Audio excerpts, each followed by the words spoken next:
Hello, everyone. Welcome. I see Larry. Hi, how are you? And Mary. Hi. And Juliet. Hi. And everyone's talking about the snow. So I understand there is snow in Illinois and in Wisconsin. And I'm not sure, Juliet, where Joliet is. Um, Anyway, we're not getting any snow in Tennessee. We're getting a lot of rain and a lot of wind right now. So I'm hoping my internet will hold out for this because I'm at home, which we don't have like real reliable internet anyway. But hopefully it will last long enough for us to get through this Q&A. Good morning, John. How are you? How's your weather in Australia? And hi, Dawn. How are you? So hopefully you can hear me okay, and hopefully I'm coming across all right. So if there's any problems with that, let me know, please. And I don't see anyone commenting from Facebook yet. So if you are watching on Facebook, there's Petra. Hi, Petra. She's watching on Facebook. So just making sure that we're streaming to both places. Hi, Enrique. How are you? Norfolk, Virginia. Well, I lived not too far from there in Maryland. So I've been to Norfolk several times. Um, hey, Brittany, how are you? Hi, Lisa, how are you? Um, it's good to see you too. I don't know if you want to share any news or not. It's up to you. Hi, Tikio, how are you? Hi, Nicolette. Hi, Kathy. So windy and rainy in Indiana.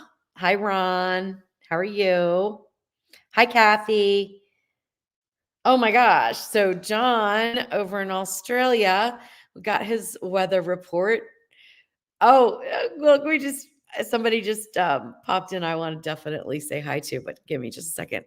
Beautiful weather, warm, expecting 82 Fahrenheit. That's awesome. That sounds good. Um, all right. Enrique just bought a Ninja Foodi with thermometer. That's the OL 701, I think.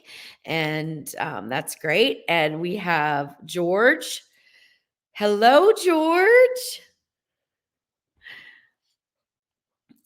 And hi, Mary. Hi, Robin. Hi, Ryan. I didn't say hi to you on New Year's Eve, Ryan. I'm so sorry. I don't know how that slipped by. There was a lot of people. Well, it was weird the way that no, it's not weird the way Jeff had it set up. Jeff had it set up perfectly, but it was kind of weird for me to see people like coming on. It was just kind of different because like right now I'm looking straight at my computer and I can see on the right hand side everybody. On Tasty Tuesday, Jeff looks at that. So and I still see it on my screen in front of me. But on New Year's Eve, we had the computer kind of down, and then there was a monitor in front of me, but it was kind of far away. So anyway, sorry about that. Hi, Tammy. How are you? Hi, Missy. No snow in Ohio. All right. Nancy. Hi, how are you? Montana, lots of snow. Hi, Crystal. And it's cold and windy in Georgia. It's cold and windy in Tennessee too. Hi, Anna. How are you? Hi, Cliff. Are you getting any snow in upstate New York? I think Maryland is getting a lot of rain, but I don't think they're getting any snow. All right, guys. So, what are we going to talk about tonight? Does anybody have any questions for me about any of the appliances or any cooking questions or anything like that? Ron is making riblets in my air fryer. All right. How are you doing that, Ron? With riblets, I would tend to go on a low temperature for a longer period of time rather than a high temperature. In fact, if I had my choice, I would probably pressure cook and then air crisp. But if you're just doing it in an air fryer, go on a low temperature.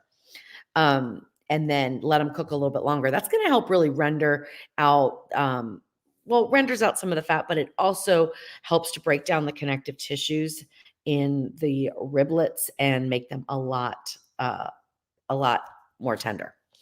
Okay, Brittany has a question. Louise, can you go over velveting again? Is it just for beef or other proteins? Sure, absolutely. Now, I'm no expert in velveting, okay? But I've done it a few times. I've screwed it up. Well, I've done it a few times. I've screwed it up a couple times and got it right a couple times. So, um, there's a couple different ways you can velvet proteins. And what this process does is tenderize the chicken or beef. So that is all I've ever used it for, Brittany, is chicken or beef. Okay. I'm not saying you can't do it with pork. You probably can. It would be the same thing. I wouldn't do it with like seafood because there's no reason to tenderize that. But so like, let's say you want to make a traditional Chinese type of dish. And you know how like tender their chicken and beef is? Well, that is a lot of times because they velvet it. And I don't remember the exact ratio, so I'm not going to get into that, but it's a little bit of baking soda that you sprinkle over. Gosh, I hope I'm getting this right, Brittany. You can chime in too. It's a little bit of baking soda and very little, like you don't need a whole lot, sprinkled over the sliced chicken or beef or pork. And then you let it marinate in a bag, or I guess in a bowl or something would be okay too. But I like to use a bag so I know it gets all over. And then you let that marinate for about 30 to 60 minutes. You don't want to let it go too much further than that. Like it's not something you would do a day in advance, or it's really going to break down your proteins too much. Then the important step is you must rinse it off. If you don't rinse that baking soda off, it gives the worst flavor to your dish. So you rinse it off and then you proceed with cooking it. So, anyway, so I think Brittany must have shared her news and I missed it. Okay, so Brittany, I would not velvet something that you sous vide. Okay, I would not do that. That would be so gross because the sous vide, no, I wouldn't do that at all. You velvet before you stir fry. Period. Okay.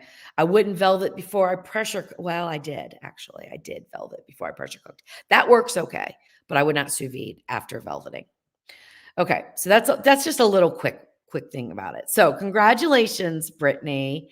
I am so excited for you. So Brittany is first of all, she's just one of the best people in the world.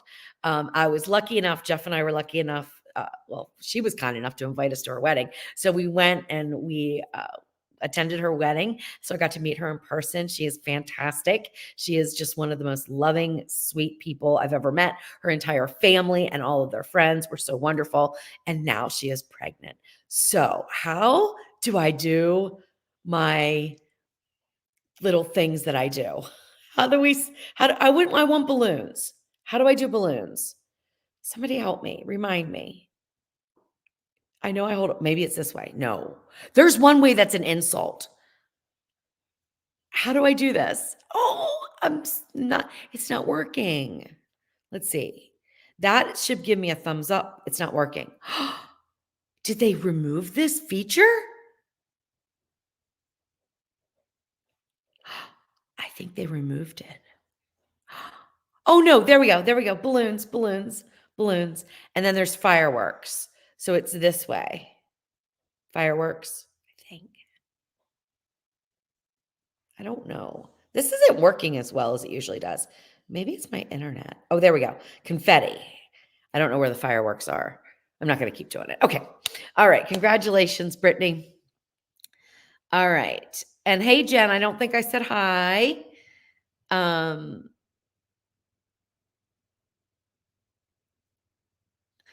Missy, that is so funny that you asked that. Can you put calamari in the air fryer? Because I just did a recipe for air fryer calamari. So, yes, you can. I bread mine. I mean, you don't have to bread it. You could cook it in the air fryer, but I would definitely, I think it's better breaded. Like if I was going to make calamari not breaded, I would probably saute it in something to absorb some flavors. I probably wouldn't air fry it, but definitely you can check out my recipe for air fryer fried calamari. It's delicious and very easy to do. Oh, Brittany, don't cry. Don't cry. I love you. I think you're great. All right, let's see. Double thumbs? How do I do? Oh, you mean double thumbs like this? I'm like, I don't have double thumbs. There we go. There we go. Fireworks. Fireworks for Brittany. All right. We hope for a very uneventful pregnancy, right? Uneventful. Just enjoy it. I don't know. Because I don't have any babies. So I don't know what it's like. But hopefully you don't have morning sickness and all that stuff. All right. Let's see. Oh, Jen, that's awesome. So you placed an order for the calamari. All right, that's awesome. I really hope you love it because I was shocked when I was looking in the seafood section because I was actually working on a different recipe that involves shrimp and I was like, frozen calamari for $5.88 for a pound of it? I'm thinking, man, that is inexpensive. And of course, I assumed it was going to be terrible, right? I assumed it was going to taste terrible. Like I didn't have high expectations at all. But I thought, well, let me try to air fry it, right? So I tried to air fry it and I did a little breading and stuff, the first part of the testing process. And I was like, oh my goodness, this is just as good as what you order from a restaurant and kind of even better because I didn't overcook it. So it wasn't rubbery at all. Um, so I was really blown away. So it's interesting because some seafood, and this is wild caught. It's not even farm raised. It's wild caught. And I did check the country of origin where it came from, and it was fine. Like no weird stuff. But it's really kind of interesting how some things are coming. Maybe they're not coming down in price because I don't know what the calamari was, a year ago or 2 years ago or 5 years ago. But it's interesting how some seafood is actually less expensive than some like other proteins like steak or any kind of beef or chicken or anything like that. I mean, those things have gone crazy in price. Hi, Terry. How are you? Is it raining terrible in Maryland there where you are? Oh, my goodness. All right. Let's see. Yeah, Juliet, that's a good point. Okay, I prefer batter to breading. Breading is sometimes too heavy.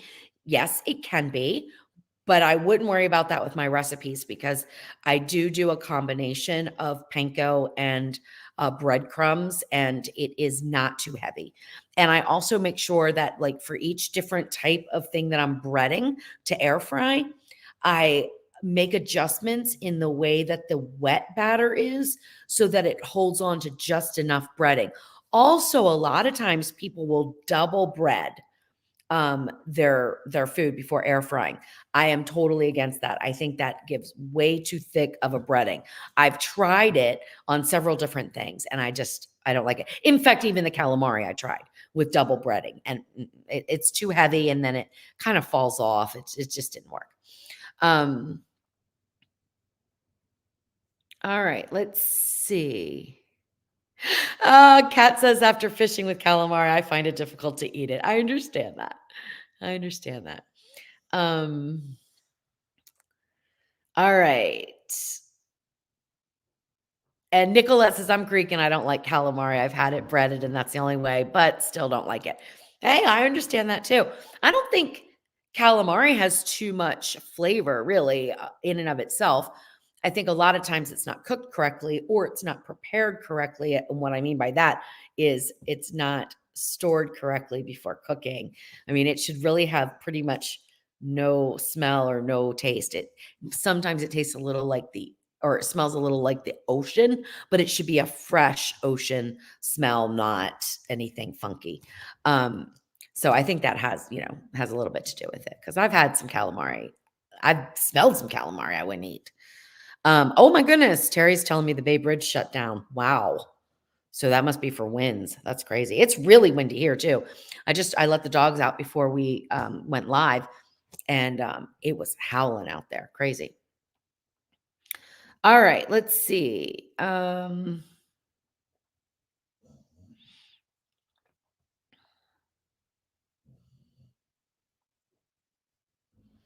Okay. Hi, Pat. How are you? So Pat's saying, fast forwarding to catch up, I velveted chicken, but didn't know you could velvet beef. Yeah, absolutely. You can velvet beef. I forget what recipe I velveted it in, but yeah, you can definitely velvet beef. Hi, Craig. How are you?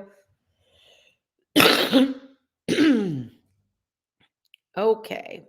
All right. Well, we're caught up here. Not too many questions today. Um, okay. Kat says, so I've gone down a rabbit hole. Oh my goodness. That's the story of my life.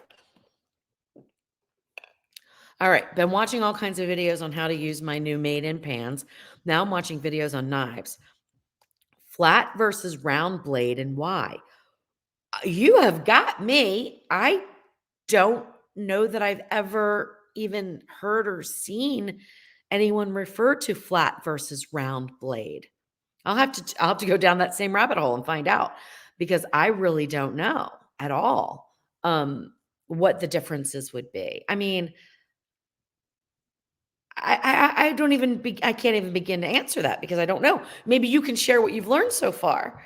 I know with knives, when I'm picking out a knife, the most important thing to me is how it feels in my hand because it has to be balanced correctly. And, different hand sizes need different size knives.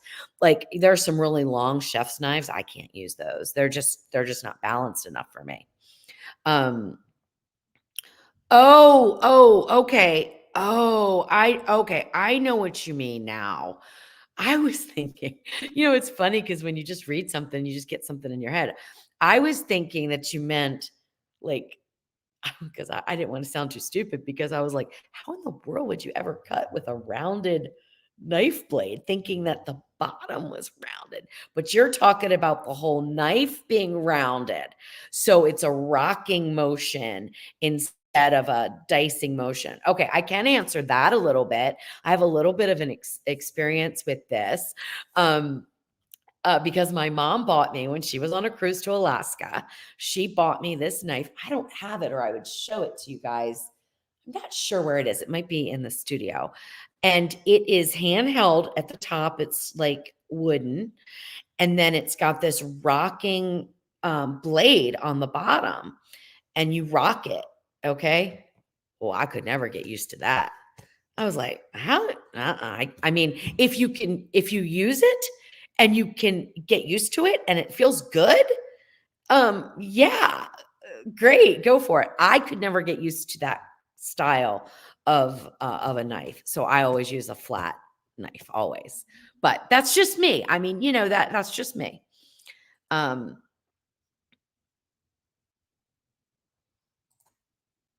Okay, so Donna, this is a great question. You absolutely do not have to put any shellfish in your gumbo. You can just make a sausage and chicken gumbo. And that's what my husband prefers, actually. In fact, I do believe, let me see my gumbo recipe. I don't, I think I just have sausage and chicken in it. I mean, there are so many different kinds of gumbo. So there's seafood gumbo and there's also, chicken sausage gumbo. Or you can do, add them, put them together. And yeah, I do have shrimp in my gumbo, but you just leave it out. Um, I have andouille sausage, chicken thighs, and shrimp. So, like for my recipe, you would just use I have 14 ounces of andouille sausage, 1 pound of chicken thighs, 1 pound of shrimp. So, what I would do is add probably about a pound and a quarter of the andouille sausage and a pound and a half of chicken thighs. That's how I would change that recipe to avoid the shellfish. But yeah, you can absolutely make gumbo without it. It's not necessary. Um, Okay. So, Rachel, they say fresh fish shouldn't smell fishy. At the grocery store fresh meat cabinet area, you can smell fish a couple of aisles away. What do you think about that? I think I wouldn't buy the fish that smells fishy. It should not smell fishy. I can't think of any fish that should smell fishy. Or no, none of them. None of them. Um, they should almost have no smell. Now, there are reasons why, like the whole area might smell a little fishy, and that might be what's going on in the background, which isn't like ruining your seafood up front. That could be part of it. Like they could have it in the trash can or something like that, but you really do not want your fish to smell fishy at all. It shouldn't. So I mean, if you get it home and you open it up and it smells fishy, I would take it back. Period. Because it shouldn't smell that way. And that's a big misconception too, that people think it's okay. It's not. Now, also, another thing is that sometimes they've got those fresh pack things on the bottom, and as they absorb any liquid, like you see it in chicken a lot. I've seen it with fish too. And that could start to kind of get an odor. That doesn't mean that your fish is bad though. So what I would do is take the fish out of the packaging, maybe give it a quick rinse under water, and then give it a smell. And if it smells fishy, take it back. Okay. You rock those knives left to right. Well, that's even weirder to me, John. I couldn't get used to it. I am doing it this way. I guess you're right. I guess that is how I would use it, because you really couldn't hold it and go forward because of the way it is. But I couldn't get used to it. It wasn't for me. It just isn't for me. In fact, I'm going to have to look up some YouTube videos of people using them, because I bet people do rock them and really, all right. Lisa's saying they work well for chopped salad inside of a bowl. I can see that.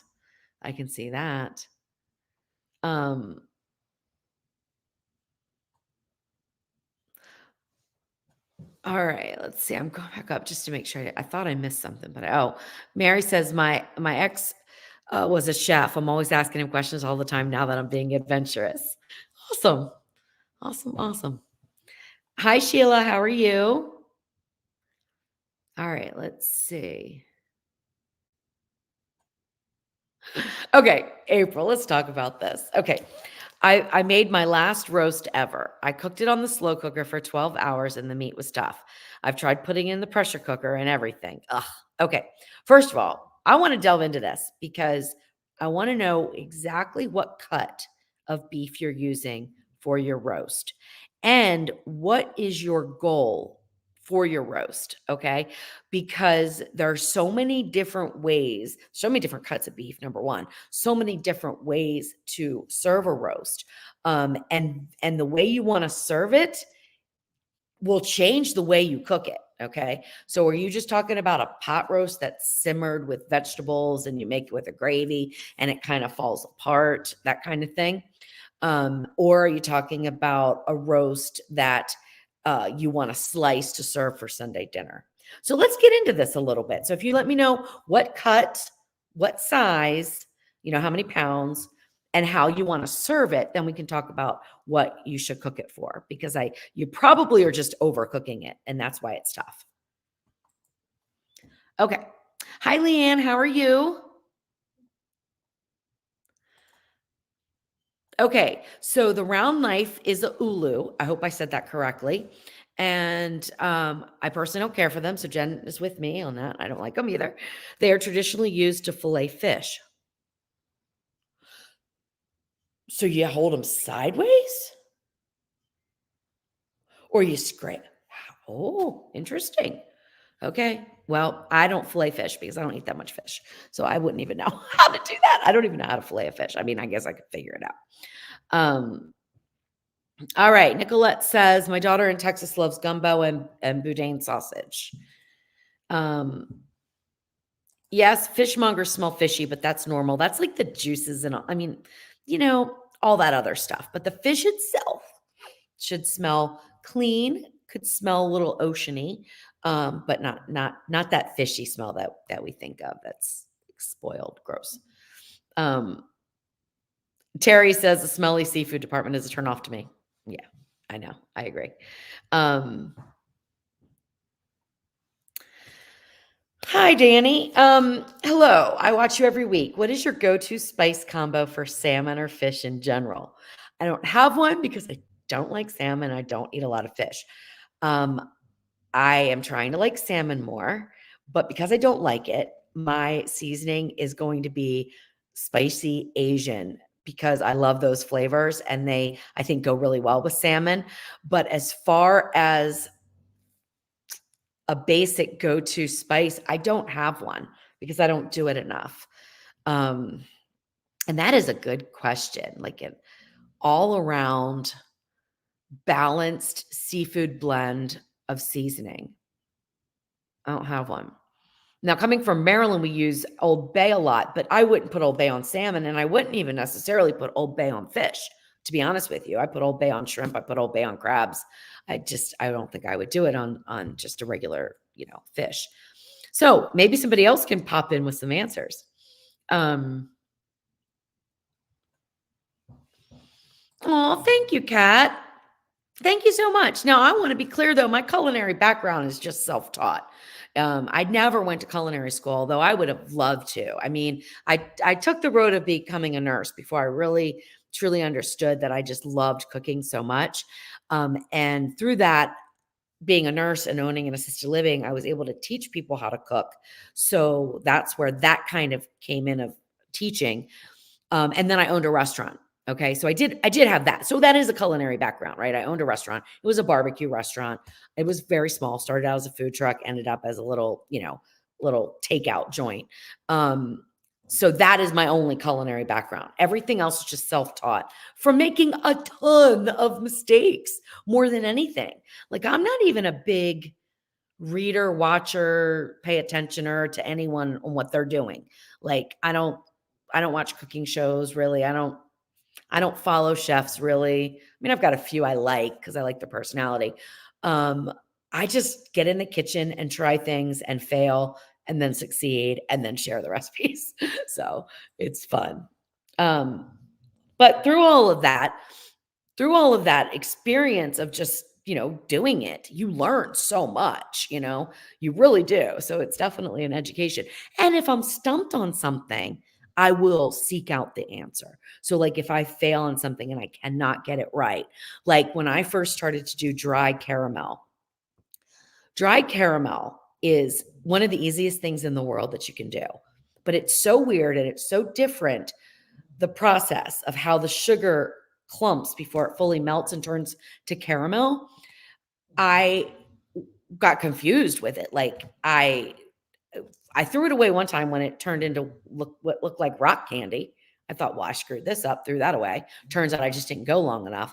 And then a couple times I burned it because I had my heat too high. So, I mean, there's things that you learn there. I had to go and really go to somebody on YouTube or wherever on the internet and say, how do you make this dry caramel? And then watch them do the process so I could say, oh, okay. So, but yeah, you just keep trying. You fail, keep trying. Okay, Erin, can you make pasta in the Foodie so you don't have to boil it on the stove? I made my own spaghetti sauce and it takes forever to cook the pasta. Yes, absolutely. In fact, I did it today. And the rule of thumb when you're making pasta, it depends on the size of the noodle. It depends on if it's a long noodle or if it's a short noodle, like a farfalle or a penne. The timing will be changed. But basically what I try to do is, if it's a short noodle, you put it in the bottom of the pot. I don't even measure, like whatever you want to put in the bottom of the pot. And then I just cover it with water. That's all you need. And then I will pressure cook. For spaghetti noodles, I think I pressure cook for 2 minutes, maybe even 1 minute. And then penne I do for 4 minutes. For a fall, I did for 4 minutes today. But, honestly, I think I would have done 4 minutes with a little bit of a natural release, or I would have gone 5 minutes because some were a little under. But yeah, that's short noodles and also spaghetti. Angel hair, I would not do that way because it just overcooks so fast. So you can technically pressure cook it for 0 minutes. But what I like to do is just put some water and maybe 4 to 6 cups of water, turn on the sear saute and put it upright, the angel hair, so that I don't have to break it. Because if pressure cooking, you have to break it, which I will give you a secret that you don't have to break it in half. You can break it off at the very end. so that you have longer pieces of spaghetti noodles or angel hair. And then you just have little short ones that they just kind of mix in, you don't notice. And then you'll have longer pieces of noodles instead of breaking them in half and ending up with short ones.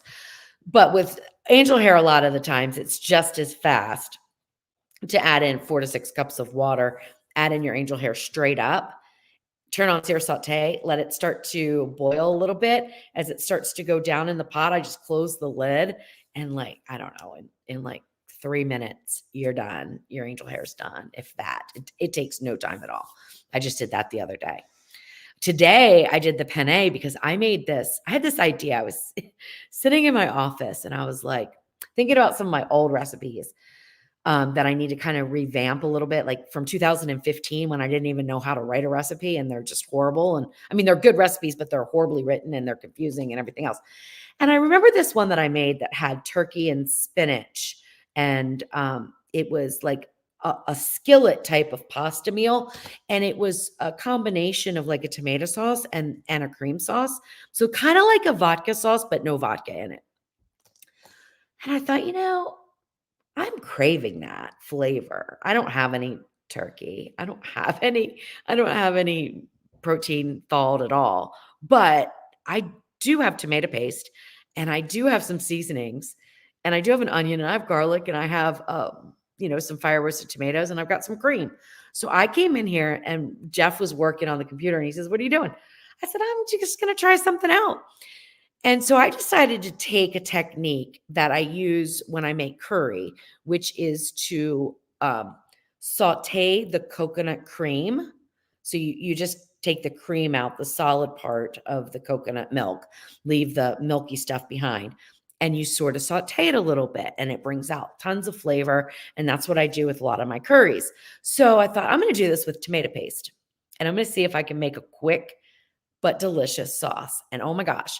So I chopped up an onion, minced some garlic. I put about 3 tablespoons of olive oil in. So it was a good amount of olive oil because I knew I wanted that to mix with the tomato paste and that was going to bring some flavor in to the entire sauce.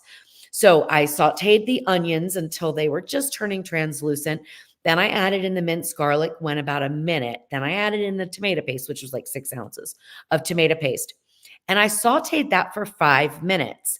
And it darkened. It was looking really nice. Then I'm trying to think what I added as far as spices go. 1 teaspoon of basil, 1 teaspoon of salt, and a half a teaspoon of oregano, and a pinch of red pepper flakes. Then I added in a cup of chicken stock and half a cup of cream and a half of a cup of shredded Parmesan cheese that I had in a bag. Friends, it was delicious. I served it over the penne pasta. It was delicious. And I did it in the Foodi, by the way, Erin. So I did that in the Foodi. I have 2 at home. So I did the sauce in one and the pasta in the other. So, but yes, absolutely. You can either use sear saute to make all your pasta in the Foodi, or you can do pressure cook, but you need to change the time based on the amount of pasta. All right. Hope that helped. Hey, Barbara, how are you? And then sorry about my whole long recipe that I just gave you. I just gave you my recipe. You can make it now. Good night, Brittany. Congratulations again. All right. Hey, Jolene, how are you? Okay. All right. So pot roast, fall apart tender. Okay. What cut of meat though, April? Because this matters. You say it doesn't matter what kind. It does matter what kind. So what cut are you getting from the grocery store when you want to make pot roast? Are you getting a rump roast? Are you getting a chuck roast? Which chuck roast is what I recommend. And chuck roast is going to be flat and it's going to have it's going to have some marbling. It's going to have a little bit of a lot of connective tissue and a little bit of fat. Okay. That makes for the best pot roast. Rump roasts are a lot leaner. And so they are completely different the way that you would make them. All right. So when you tell me the cut of meat, the specific cut, then I can get into different ways to make it. I screwed up a chuck roast 10 hours and it was tough. What is the best roast to put in your crock pot? Okay, so the chuck roast is the best, I think, for any pot roast, in my opinion. However, there's Some that I've made also that I really like that I sous vide. So it's different. Okay. But for a crock pot, I think chuck roast is good. Did you go on low or high? Okay. Because when you're cooking in a crock pot, this is why I don't really love crock pot cooking for this reason. When you're cooking in a crock pot and you're cooking on low, the temperature of what you're making depends on what you put in there and how thin the liquid is and how long the liquid stays thin.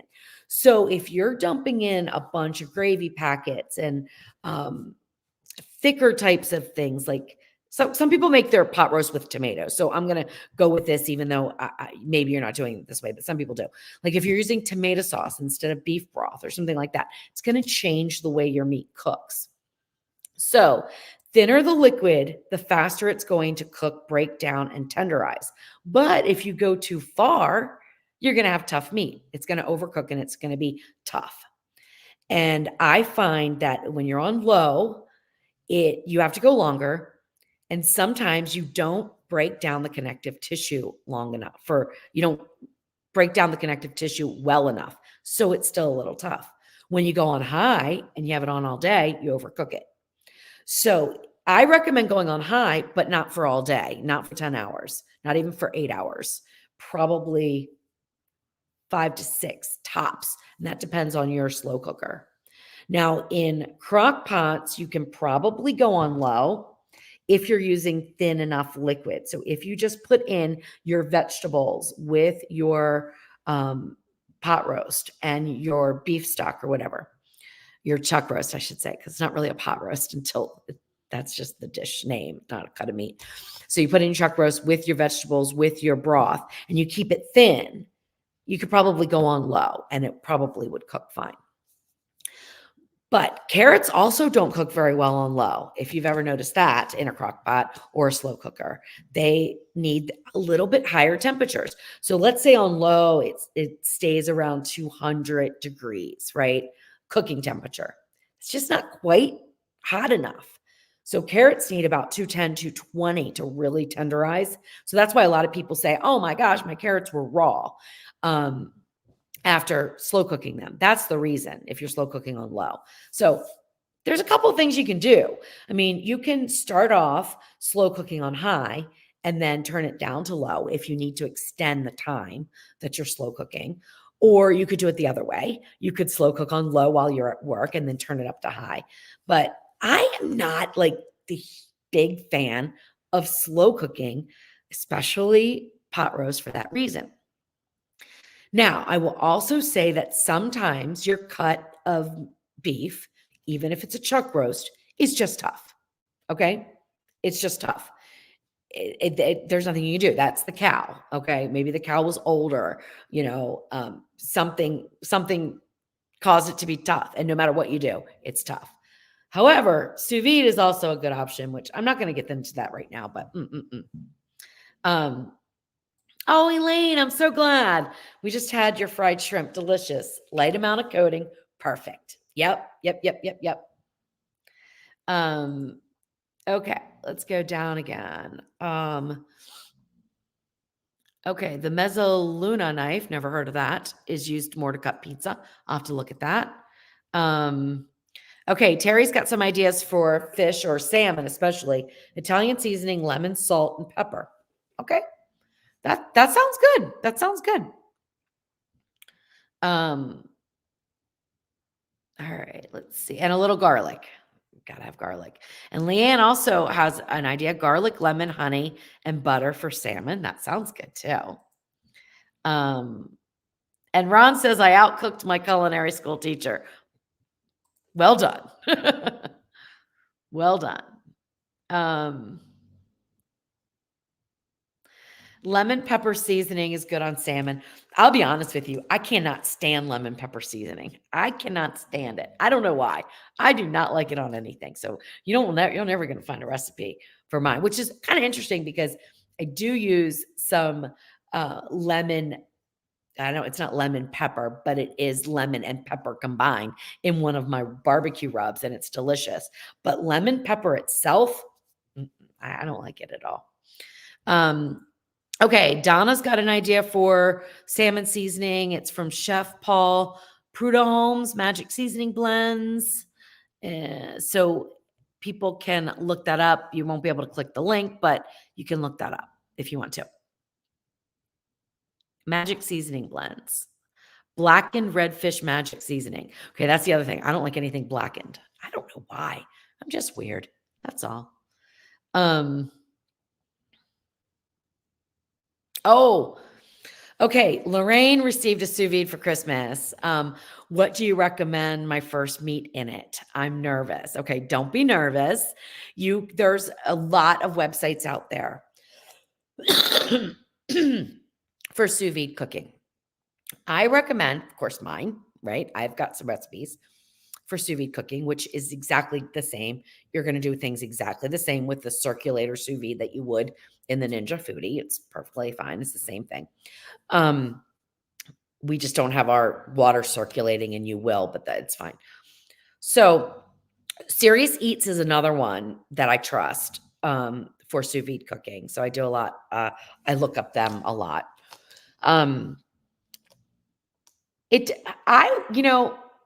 I would do chicken breast because I think you'll be so amazed. And the chicken breast is something that's fairly quick to do. It takes 90 minutes. You set your sous vide temperature to 145 and you cook it for 90 minutes. That is long enough for it to be safe to eat, but it stays so moist and it is the perfect texture. You can then take it out of the sous vide bag and you could grill it to get on a really hot grill if you wanted to get grill marks. You could sear it in a pan if you wanted to just sear it off to get some color on it. But if you just want to serve it like on a salad or you don't care about the coloring, you can just slice it up. It is amazing. Sous vide chicken breast, 145 degrees, thawed for 90 minutes. If it's frozen, you would want to do it for 2 hours. And season it well, but don't sous vide with raw garlic, especially really long sous vide times. But you can use any kind of powders. Also, make sure when you're sous vide cooking, 90 minutes isn't going to really matter. But when you're sous vide cooking for long periods of time, don't make your seasoning blends too robust because you're going to over season your food because it's sitting in there for so long. Chicken breast for 90 minutes probably isn't going to make any difference. So that's what I would do first, chicken breast. But then you could do corned beef is delicious. You can do all kinds of steaks. I mean, steaks are amazing too, sous vide. You can take a cheaper sirloin steak, get a nice thick sirloin steak, sous vide it, and you will think you're eating filet mignon. I think I have that recipe too. So if you wanted to do that, I think I've done that. Let me look. I've done it a lot. I just don't know if I did a recipe for it. The other thing that's really good sous vide is shrimp cocktail. I do have a recipe for that. Oh, and sous vide boneless turkey breast is really good. I've got a recipe for that. I don't think I've ever done my sous vide steak. Wow. All right. I've done a sous vide, I think, like bigger roast, but I've never done a steak for recipe. I'm going to have to do that next. You're going to love it. And don't be afraid, but just make sure you follow people that you trust, okay? Because you want to make sure that you're sous videing for long enough periods of time. And some of the temperatures, you're going to automatically, your brain's going to say, no, this can't be right. No, that's too low of a temperature. This chicken's going to be unsafe to eat. But pasteurization occurs with higher heats at shorter periods of time and longer periods of time at lower heats. Okay. So that's why the timing is important. Very important when you're sous vide cooking to make sure that, the chicken's fully cooked. Okay.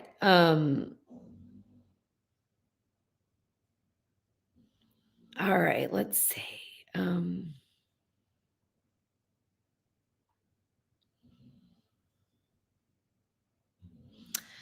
Danny. Okay. So I just did this. Not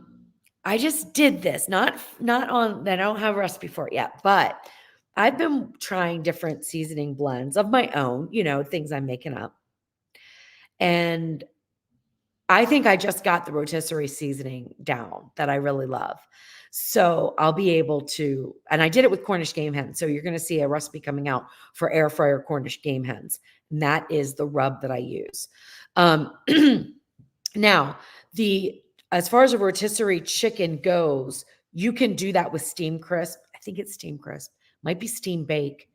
And I have that recipe on my website already if you want to do it in the foodie. It is it's a combination. I might pressure cook and crisp for one way, and I might steam and crisp for another. I don't remember. I do so many recipes, I can't keep up. But anyway, I do have one. So look up on my website, thesaltedpepper.com, whole chicken. Now, the seasoning blend that I used, I don't remember. I'm sure it was delicious or I wouldn't have put it out. But this one that I just did was even better. And I don't even remember what was in it. But I mean, it's basic stuff. But yeah, the texture, because rotisserie chicken has a certain texture to it, I think. Get a small chicken too. The smaller the chicken, I find, the more tender it is. You may even consider doing Cornish game hen because the texture of the Cornish game hen, I did one in the air fryer and I did one on the smoker using air fry. The texture was amazing, really amazing. All right, let's see. Mary says, my son loves your Italian sausage, pepper, sauce, and penne. Thank you. That's a very popular recipe of mine. I like it too, obviously. Hi, Sheila. Oh, yeah, George, you can boil with the sear saute. You could do so much with that sear saute. I mean, you could even shallow fry. I know everybody gets all crazy when somebody posts that they fried some food in the foodie and they're like freaking out because they think they, went against the ninja gods and did something wrong. But honestly, you can put oil in the bottom, an inch or two, and you can shallow fry all day long. You cannot pressure fry. That is the big deal. And you would not want to put the oil up like really high for deep frying either, because what's going to happen is your oil's it could splash out, get down around the pot and underneath and just mess things up. So you don't want to do that. But shallow frying, I do it all the time. It works fine. And it's perfectly safe. In fact, I think it's safer because you've got such a deep pot. And on high sear saute, for me, it regulates the temperature of the oil perfectly.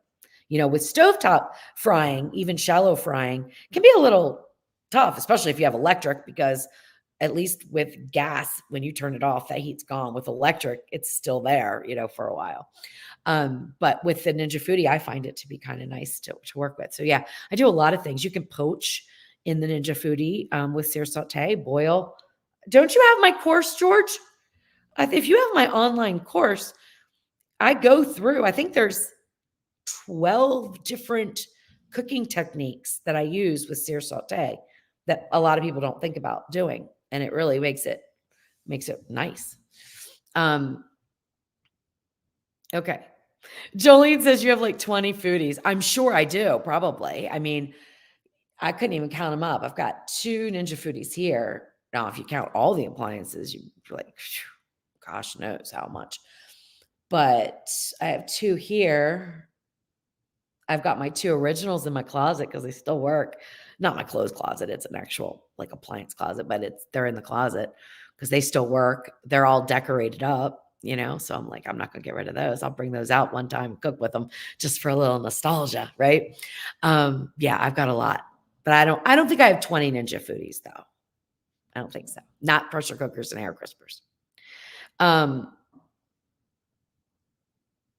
Okay, April says, I found a new spice made by Weber. It's called Fireball. Sweet cinnamon heat. Works wonders on French toast or sweet potatoes.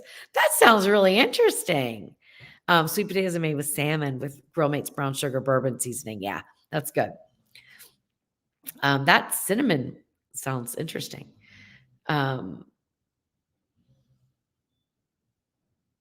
Okay, so April, have you ever done my pot roast recipe where you cut the chuck roast into chunks and you pressure cook in 30 minutes? Why don't you give that one a try? And then you can email me and we can talk about all these different things. I don't know what the but. would be a beef butt. I've never heard of that.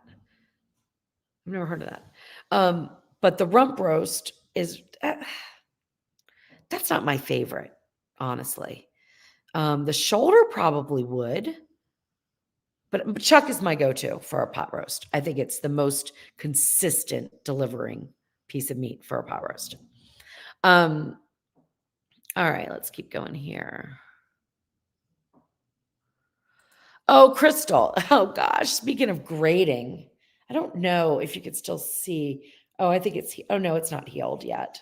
Oops, where am I? So I hate grating anything. This actually was from a vegetable peeler, though, I must say.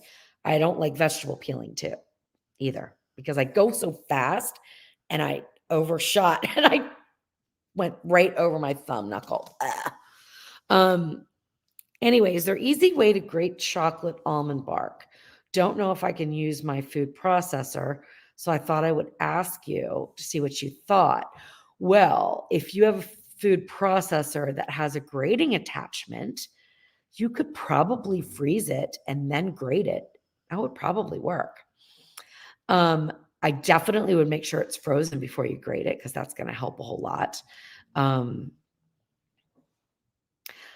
But a regular food processor is just going to, it's not going to be a true grate, but you could process it into really small pieces.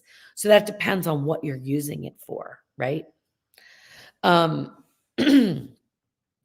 those are my thoughts right off the top of my head. All right, April says, I didn't use any broth, added water. Okay, that's okay. That's fine. Potatoes, onions, basil, rosemary, and oregano from the garden. That's fine. I think it was just overcooked, to be honest with you. I really do. It just sounds like it was overcooked and tough. And that happens a lot. All right. Okay, Jane, I love this. I love this one. Last week I made beef bourguignon in the oven, but it took forever, but it was delicious. Everyone wants it again. Is there a way to pressure cook with the wine? Absolutely. Absolutely. And I've got a funny story. So I was going to make Julia Child's beef bourguignon. Well, I wasn't going to. I did. Okay. I made it from their French cookbook, right? I made this thing. I peeled all those pearl onions. I learned not to crowd my mushrooms. I followed this recipe to a T, and it took me 2 days to make it. 2 days it took me to make this beef bourguignon. It was amazing. It was delicious. And it tasted just like my beef stew. I was like, Jeff, we both got really good at peeling these pearl onions, though. Now, I will say the pearl onions were, dreamy delicious. And the mushrooms, learning not to crowd the mushrooms and to saute them in batches and get them golden brown was a game changer for cooking for me.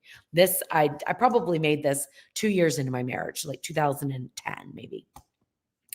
And Jeff and I got really good at peeling the pearl onions and everything. So it was all an experience, but I would never make it again, because I would just make beef stew and pressure cook it. It's easy, but you can absolutely pressure cook with the wine. Absolutely. No problems there at all. I mean, you're not using it's not all going to be wine. I mean, you're just using some, right? I mean, I don't know, your recipe might be different, but mine was not that much wine. And I pressure cook with wine all the time.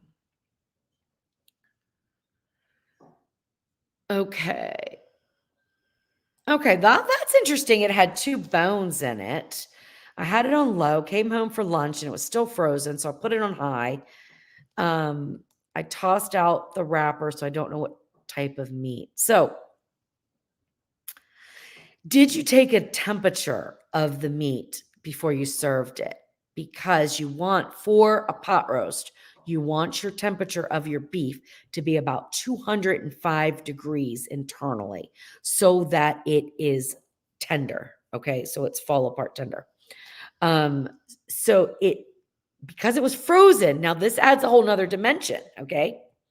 Don't cook from frozen when you're doing that, because you are overcooking that outside before that inside even starts to cook. So you are doing no favors. In fact, I just did this myself.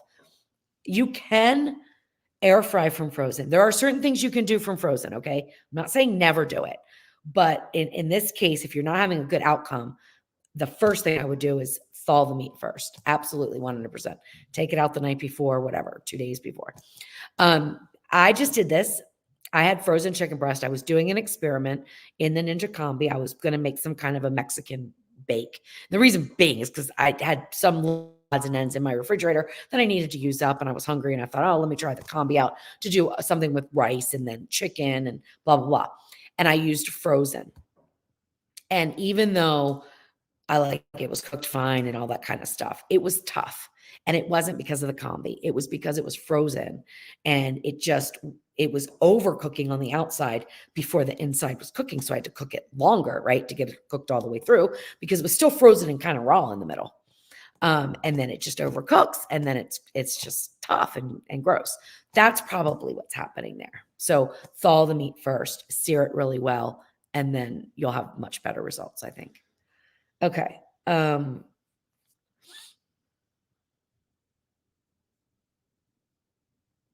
Okay. Okay, so Jolene, I throw my roast in a crock pot overnight if I'm serving it around 1-ish with water and seasonings. Then when I get up, I throw in the potatoes, carrots, and onions. Do you turn it up to high then? I'm assuming it's on low overnight, maybe. I don't know. Well, I'm glad that works for you. I always had terrible luck with slow cookers on crock pots. I like the Ninja Foodi slow cooker. And I like the way it works. I really do, because it does not boil the food. A lot of times with crock pots, they will boil on high. They'll boil everything. And that's just a real tough cooking environment for meats. And I feel like it overcooks the outside. It just gets tough for me. All right. So Elaine uses a bottom round or a rump roast for pot roast. I use the Foodi and pressure cook fat side up for the drippings. All right. Very good. All right, we got another. Jen, for a chuck roast in a slow cooker, I place it on the bottom, carrots and potatoes on top, and add only 1 cup of water. I usually season with a packet of beef stew seasoning, low for 6 hours. Okay, good.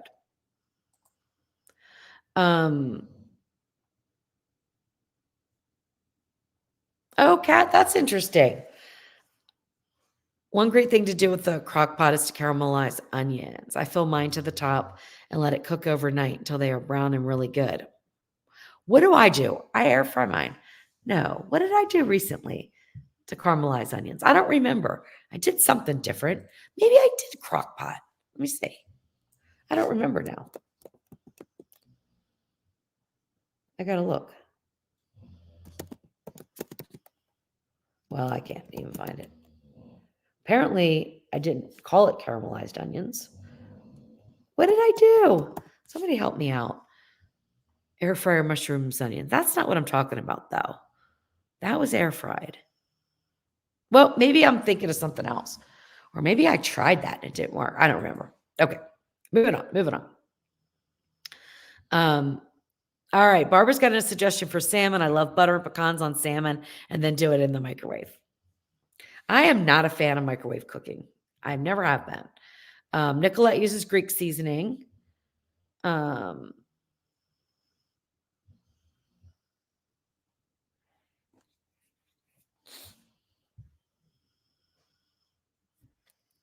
All right, let's see. Excuse me, guys. I'm rolling through these, trying to see if we have any questions. Kat says the first thing she made in her sous vide was a ribeye steak. It was out of this world. You know, it's funny. Ribeye is one of the ones that I don't like to sous vide because it doesn't break down the fat in the middle. In fact, Jeff and I are still trying to find our perfect ribeye. Like, how are we going to make the perfect ribeye? But sous vide is so perfect. I mean, don't get me wrong. It makes a delicious steak, a delicious ribeye. I'm just trying to figure out a way to get it cooked perfectly and get that fat rendered and crispy. And I just can't seem to find the right technique because it takes too long and then my steak's overcooked. Hey, Stacia, how are you? All right. Chuck has a question. Which is better for lamb, steam crisp or air fryer? Well, I would say it depends on the cut of lamb, but a leg of lamb I just did as a roast. Me, I don't remember even how I did it, guys. Isn't that terrible? I think I tried it 2 ways, and I think I preferred air frying it. Yeah, I air fried it, and I think I preferred that. But you can go to my website and type in air fryer leg of lamb, and I'll tell you everything I did in there. I don't remember right now, but it tells you everything I did. So, but like steam crisp would probably work though for the leg of lamb, honestly. And I think I did that. I think I mentioned that in my post, but I can't remember, Chuck. I'm sorry. Like lamb lollipops, I would definitely do with just crisping, okay? Because they're going to cook so fast. You want to control the temperature of your lamb. And Barbara says, I always use the sear saute and the foodie and combi like a stove, especially for scrambled eggs. Yeah, definitely. I don't make scrambled eggs in my foodie because it's such a deep pot. I'm so short. It doesn't really make sense. So if I'm going to make them, I'll use a pot on the stove or a pan on the stove. But if Jeff makes scrambled eggs, he uses the foodie pot. Oh, John, that's nice. So John's doing a kitchen remodel, and the new induction hob, which is the stove, has a fry sensor, so won't overheat oil. I like that. I like that. All right, let's see.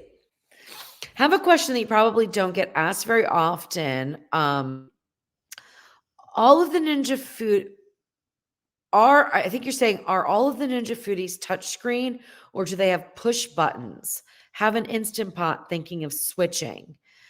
That is such a good question, Crystal. They're all push button. Some have a dial. That would be a problem, I think, the dial one. But the older models, let me go look at the OL 701. But I think it's push button. But let me check because that's not something I've thought about. The older models definitely are push button or dial.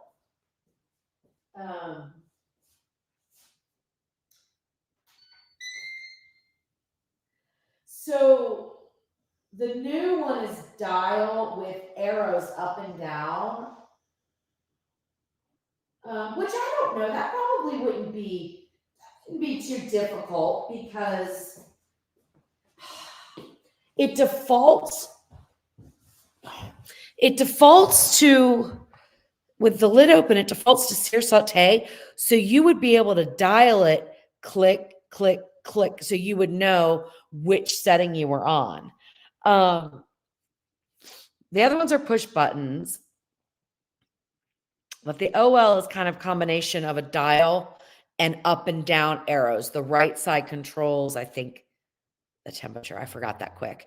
And then the left up and down arrows. So, yeah, why don't you email me about that? We could work out which one would be best for you, honestly, because you would want to be able to, be able to feel and know what you're doing. So you're setting the right sections. I mean, the right functions.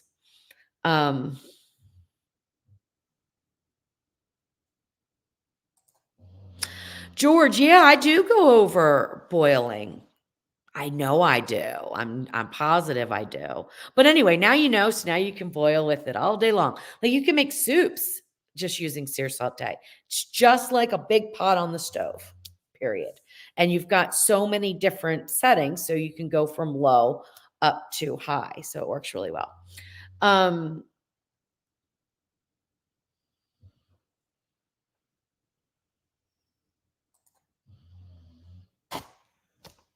Okay, I'm not sure I understand this, Enrique. And if I'm saying your name wrong, please correct me. What is your take on altering foodie recipe book recipes? I messed up today making cornbread. It asked for 3 cups I put 2 and regretted it. It came out a little bit too hard. I am honestly not understanding the question. Um, what foodie recipe book recipes? Are you talking about the one that comes with the foodie? I don't even pay attention to those. I never have. I made one of them one time because I couldn't believe everybody was saying that the macaroni and cheese. I don't even know if they still have that in the book because it got such a bad rap. But when the Ninja Foodi first came out, everybody was saying how disgusting the macaroni and cheese was. And I was like, how can you mess up macaroni and cheese? And they were swearing it was because of the baking soda that was put in. I think it's baking soda. Might have been baking soda and vinegar or something. There were some weird ingredients, right? But I understood why they were doing that. So I understood the science behind it. So it was like, it can't be that bad. I mean, if you do it right, if you do it correctly, the acid should balance out the baking soda. And the baking soda is getting the texture of the noodles the way that they wanted it for this mac and cheese. And I'm thinking, it can't be that bad. Oh my goodness. I did it right. Okay. I did it right. And it was the worst thing I've ever tasted. I threw it away. So if you're talking about that recipe book, some people really like the ham pot pie, I think. Not ham, chicken pot pie. There's a couple of ones. I would get on a Facebook group and I would ask people who have experience making the recipes out of that book. If you're talking about online, like Amazon cookbooks, don't buy any unless they are done by somebody reputable that that does work with the Ninja Foodi. Like Ninja Kitchen has some recipes out. It has a recipe book. Justin Warner has a recipe book, a cookbook out. Sorry, my nose is itching. Has a cookbook out, although I think there's some mistakes in that cookbook. I'm not too that. I don't know. Him and I, yeah. Anyway, we clash a little bit. But anyway, but it's going to be better than just buying something that somebody just made up stuff, right? On Amazon, they just made up stuff. So, yeah, I wouldn't go there, but the Justin Warner book, it's credible. The ones that are done by Ninja Kitchen, they're credible. I don't have one, or it would be credible, but it would be credible. And then any other recipe creator that has a cookbook out that you trust their recipes, then their cookbook is going to be good. But I'm not sure if you're asking. You might not even be asking that. Excuse me. Okay, the Insecure Chef. How are you? All right. Hello, Louise. OL701 Foodie. Does one not have to be concerned where the pressure vent is set when using the pressure setting? Is it true it will pressurize regardless of what position it is? No, that is not true. The only time you need to be concerned about where the valve is when you're pressure cooking with the OL501, 601, and 701.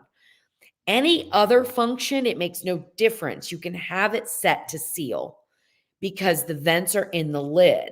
So all the other functions work fine, whether it's sealed or vented. It's no problem. But pressure cooking, it has to be sealed. Okay. So it does matter. Hey, Doyla, how are you?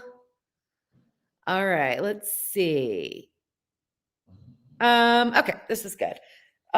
Kevin, I just ordered a Ninja hot and cold blender. I want to make beer cheese soup. Do you think there's any issue with putting a carbonated beverage like beer in the blender? No, not at all. Not at all. Nope. Just make it like you would on the stove.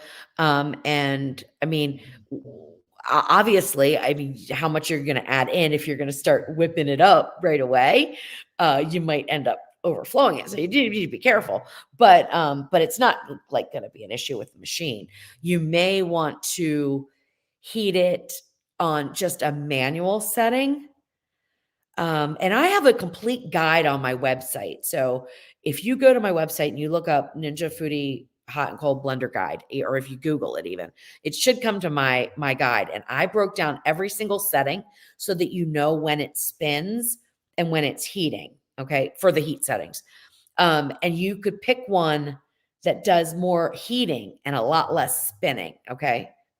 I can't remember off the top of my head, but maybe dip might do a little bit of a spin at first and then do a long heating process and then do another little spin.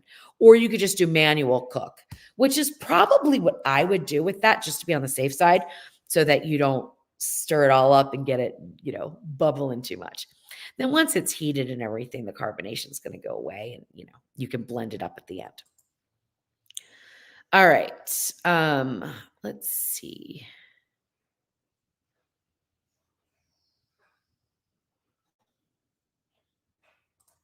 All right. Bonnie wants to know, can I add a little sugar in my water to PC crab legs to sweeten them? I mean, there's no problem with adding sugar to your water. Will it really sweeten them? I'm not sure. It's worth a try. What crab legs are you making? What kind of crab legs? I like to steam mine in the Ninja Foodi, but I've never had to sweeten them. They're always so sweet for me. But anyway, yeah, you could definitely do it. I just don't know if it's going to have the effect that you want. Probably a better way would be to add some sugar to your butter. So your melted butter, if you're dipping the crab legs in melted butter, and that's going to really give that sweet flavor. All right. So we've got a lot of people that cook their beef roast in the Ninja slow cooker and cover it with water, low and slow in the crock pot.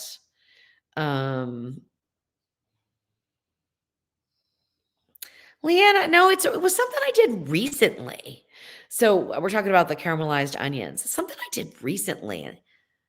Maybe I tried to pressure cook the onions for something, thinking that they might. I think somebody has a recipe for caramelized onions using pressure cook. It was a big old fail for me. It didn't work. I don't know. I'll have to kind of remember it. John uses bake for a lamb leg, and I use air fry. They're the same thing if you're using the Ninja Foodi, except the air circulates a little bit faster with the air fry. That's all. Mike says, you have a very beautiful home, but which one of you is the best on the pool? My husband, Jeff, is much better than me playing pool. I really am terrible at playing pool. We don't play pool that often. I don't think we've played pool in 2 years. It's a shame because it's a beautiful pool table. I love playing pool. We just don't have time, or we don't make the time, I should say. We don't make the time. He works shift work. I work, I don't know, 15 hours a day, it seems. And we just don't. We're lucky to grab one meal together a day, which we try to do, whether it's dinner when he works day shift or lunch when he works night shift. We try to sit down at the table and actually have one meal together, but it doesn't always happen there either. But thank you very much. And we need to get some more into playing pool. And hi, Enoch Blue Boy Gaming. How are you? Welcome. And thank you so much for subscribing. Hey, Christy. All right. Hi, Jesse.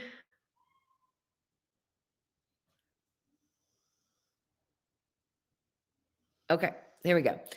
Merthen, I think your canning video mentioned that pressure canning isn't possible because you can't guarantee the exact temperature being reached. Could the smart lid with a thermometer fix that? No, because you can't put a thermometer inside of what you're canning. That is the issue. So what is inside of the jar that you're pressure canning needs to reach and sustain a certain temperature for a certain period of time to kill any botulism spores in certain foods and other types of things. Okay. The Ninja Foodi, no matter what model, is not good for pressure canning, period. Okay. Water bath canning all day long. Okay. It's just like a pot on the stove. All day long, you can do that. But pressure canning, especially low acid foods, like I can't stress that enough. Low acid foods, you definitely need an approved canning recipe, and you need to follow their guidelines with a pressure canner that's approved for that. All right. Okay, Jesse. Do you have any recommendations to try my new Ninja Combi cooker and a delicious Ninja creamy recipe? And I saw a comment a little bit ago that I forgot to answer. Somebody asked me if I make homemade bread. Yes, I make homemade bread. I love bread. I love making bread. And if you like making bread, Jesse, the Ninja Combi makes the most incredible bread. I mean, it's amazing. Steam Crisp does such a wonderful job. Better than the Foodie. Ugh, I hate to say that, but it is true. So that would be one. But with the Ninja Combi, gosh, I haven't done a whole lot of recipes in there. So I did like a Mexican bake that was really easy. You can pretty much just get creative and just put all kinds of different things in there. It really is a nice appliance. I have to say, I've kind of narrowed it down to my 3 favorite Ninja appliance. Oh, I can't, because then I've got the blender and then I've got the XL oven. I use them for different things. But if I could only, oh gosh, if I could only pick one, it would be the Ninja Foodi pressure cooker. If I could pick 2, it would be the Ninja Foodi pressure cooker and the Woodfire Grill. If I could pick 3, it would be the Woodfire Grill, the pressure cooker, and the combi. That's how it goes. As far as the Ninja Creamy, my best advice is to go to my friend Lauren's website, thetastytravelers.com, and she has amazing recipes. I tried. When it first came out, I tried doing recipes for it. Mine were horrible. They always created like this snow stuff. It was awful. Go to her website, thetastytravelers.com, follow her recipes. You'll be happy. All right. And she has got protein recipes that will blow your mind. They are so good. You would never know that they were protein recipes. Okay. Bonnie, I don't know if you need that. I mean, I guess it's personal preference. I don't ever add sugar, but it's fine to do. Like I said earlier, it's fine to do. Or add some into your butter. And that would be good too.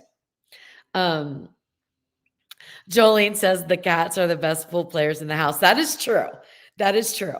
So we've seen that New Year's Eve, and we've also seen that on other occasions. They're in their room right now, so they're not out here. But yeah. George says the same thing. The cats are very good at pool. They are. They're hilarious. Oh my gosh, that was so funny. Okay. John, he always likes to throw me these curveballs towards the end of our live. And he says, for our newbies, how important is regular cleaning and maintenance of your multi-cookers? It is so important. Like, you do not want to get caught with a disgusting mess on your air fryer lid. You do not want to get caught with a disgusting mess that will never come off of the bottom of your XL oven or your Ninja Foodi smoker grate. You know, that the Ninja Foodi pressure cooker and air crisper for me is probably the least amount of cleaning that I have to do with anything. Okay. Any appliance I use. The indoor grill is the worst, I think, for cleaning. And the flip oven was pretty bad too. That's why I don't use it.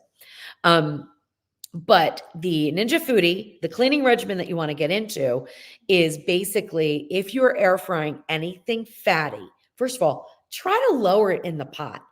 Don't fry it. Don't air fry it way up where it's really going to get that lid messy. Air fry a little bit further down. It might take a little longer, but it's going to save you time on cleaning, let me tell you. So if your air fryer, if you are doing something fatty, or even if you're not, every 1 to 2 times you use the air fryer lid for air frying or baking or anything like that, you want to let it cool down just a little bit. You want it to be warm, but not hot enough to burn you. And then you're just going to take a damp cloth and just wipe everywhere that you can. Okay, wipe the coil off, wipe everywhere that you can, just with a damp cloth. Then with the pot, obviously should be cleaned every time. The air fryer basket, make sure you take the legs off because they come off. And if you don't, you're going to have crud growing. One of the most important maintenance things, especially with the OL series of the Ninja Foodi pressure cooker and air crisper, is removing the reservoir cup on the back. I think we all forget that. I have been guilty of it. I have almost vomited. Like, I remember a time that I tested a recipe right before Jeff and I were going away for a week. Okay. And I got back and I went to cook with the Ninja Foodi, and I did my routine. Like, I'm like pre-flighting. Okay. My husband's a pilot. So I'm like pre-flighting the Foodi before I get started, making sure the pressure ring's in, making sure it's plugged in, all this kind of stuff that I do. And I happened to look around the corner to the reservoir cup on the back. It was furry.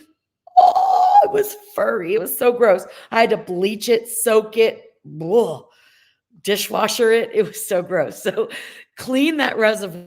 Don't know what I'm talking about. Let me grab it. Okay. So you have to look on the back. And I just used it today. And so there's water in it, right? Because I haven't cleaned it yet. Because I haven't even cleaned the pot yet. So see the water in the bottom there? Okay. So that's no problem. But it also gets like little debris and stuff. I mean, it gets food and stuff in there. So what happens is bacteria loves water. Bacteria loves food, right? So you've got some food particles in there with the water. It's prime for growing grossness. So that's one very important thing. Let me think what else. John, I went off track so much because of that reservoir story, but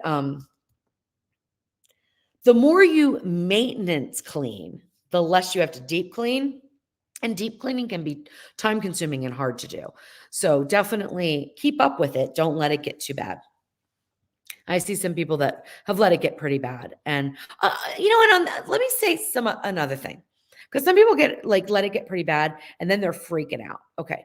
I don't want you to freak out if your air fryer lid underneath where you can't really reach is dark. Okay. It is fine. It is not causing you any issues whatsoever. Some people will disassemble the whole thing and clean it. That's fine. I'm not very mechanically inclined, so I don't do that. I try to keep up with it. I find that the Steam and Crisp lids stay a lot cleaner than the 2-lid models. But even with the 2-lid, I would just clean what I could and didn't worry about the rest. Because remember, you're heating it up. So anything that's going to be able to breed bacteria is being killed, right? It's being killed totally. So you don't have to worry about that. And the grease is going to come off. I mean, it doesn't stay there, but you will have some buildup over time. And that's kind of normal. It's normal for all appliances. Like you don't see it all the time like you do when you lift the lid for the Ninja Foodi. You see it right there in your face. So people are really worried about it. But like in your oven, up underneath where you don't see, you don't pay attention. Air fryers that have it all tucked up inside, you don't see that, right? So it's fine. It's fine. Don't worry about it. It's not going to catch on fire or anything. It has to be pretty darn greasy to do that. Now, if you're having issues with smoking, and smoking's different than steaming, but if you're having issues with true smoke, then I would definitely do some cleaning. Okay.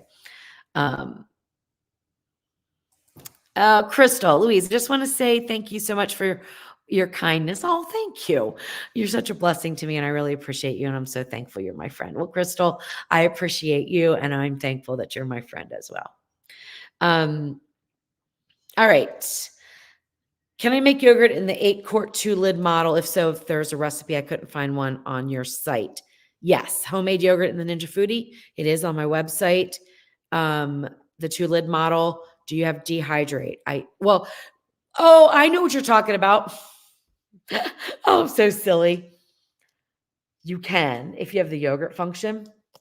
You probably have the yogurt function, right? When I made my recipe, we didn't have the yogurt function on any of the Ninja Foodis. That it goes, I'm going way back. So now that the Ninja Foodi has the yogurt function, it's very simple to make yogurt that way. And it is the same process as I do in the OL series 1-lid. Same process.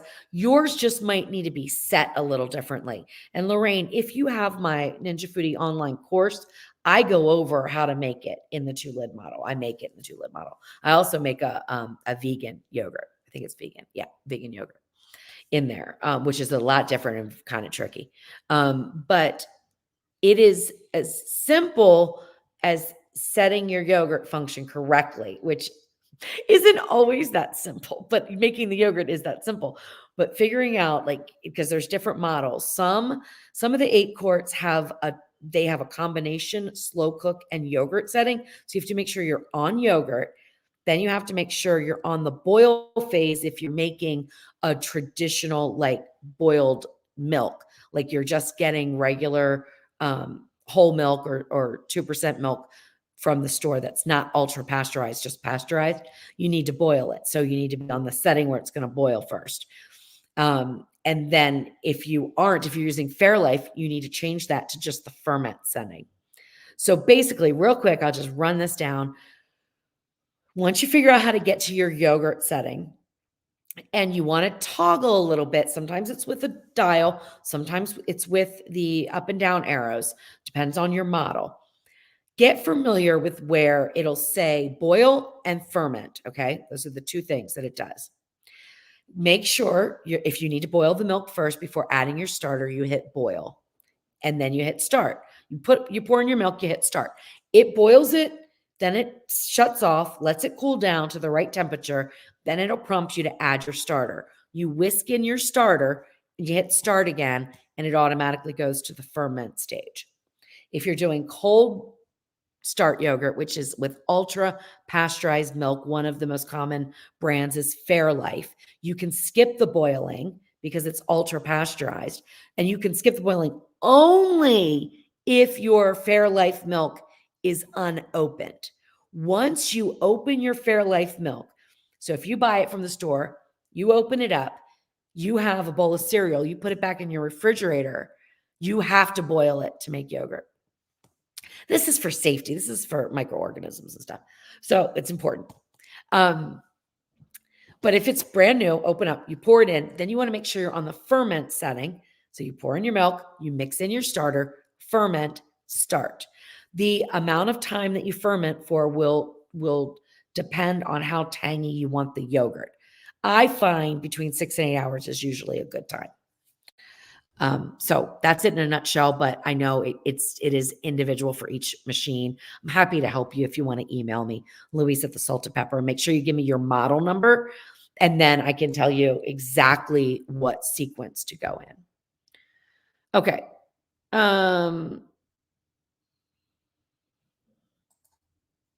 Okay. That's a good question, Robin. I don't really have an answer for you because oh, in the refrigerator. Okay, that's all. That's all I needed to hear. I was thinking room temperature. Okay, I keep reading about making garlic flavored olive oil with resulting garlic confit, which supposedly lasts forever in the refrigerator, and I'm afraid to try it. What's your take on that? Well, I would ask, why are you afraid to try it? I mean, you're cooking the garlic, right? Probably very low and slow in olive oil. Am I right? I could be wrong. And then you're going to store it in the olive oil in the refrigerator. It sounds delicious to me. I wouldn't be afraid of that. What I would be afraid of, because olive oil is an anaerobic environment, okay? Anaerobic, meaning no oxygen gets in there to the oil. And garlic can contain botulism spores that don't die when they're cooked, right? So that's why you cannot store that type of thing room temperature, but you can store it in the freezer or the fridge.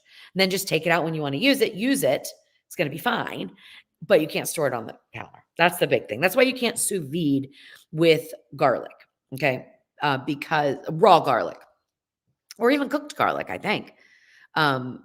But you could do garlic powder and stuff. But I don't even think you can do cooked garlic with sous vide. I'm not really I should check that out. But I don't think cooking the garlic kills the botulism spores, because canning doesn't. Unless you go under super high heat for a certain period of time, which is why pressure canning low acid foods is recommended. Anyway, I'm getting off on a tangent, but I wouldn't be afraid to do it. I would do it. Just make sure you store it correctly. Okay, Kat says, speaking of making bread, do you mill your own wheat berries? I love making my own bread this way. So many choices of wheat berries. I do not yet. That is on my list for 2024. And I'm really excited about it. So if you have any suggestions for me on any kind of a mill, let me know. Because I haven't gone down that rabbit hole yet. Okay. But it's on my list to go down that rabbit hole. It's also on my list to go down the rabbit hole of freeze drying, because I'm interested in that. My freezers are full with all the recipes that I make, and I just want to try to preserve the food without throwing it away. Because honestly, I hate throwing away food, but I have to a lot of times because I just have too much of it. Like I've got Swedish meatballs that I just took out of the freezer that I'm going to eat. Probably not tonight because it's getting late, but probably tomorrow I'll have them for dinner. And they were made in May of last year. So it'll be interesting to see if the quality's there, with the sauce. Because after a while, I mean, you can freeze anything forever, but it's the textures and stuff change over time. So even when you vacuum seal. Hey, Wendy. All right. Hey, Zena. I'm glad. So Zena says, first time she used the Ninja Foodi yesterday, and she did her roast, and it came out beautifully. Thank you. I'm so glad you enjoyed it. We are about to sign off here because it's 8:30, and I'm going about 30 minutes too late.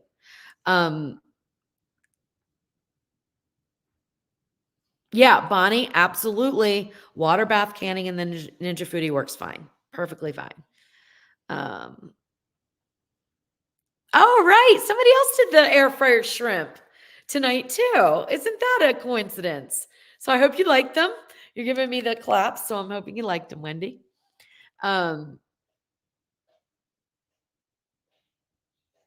right. Wendy says, great science project. Yeah, it was so gross. We're talking about that reservoir cup that I came back to. Okay, this is a good question. How do you get rid of the smell with the new model? I have never had that, but I did have it with what appliance recently? Did I say, Jeff, if this doesn't go away, I'm returning it? What was it?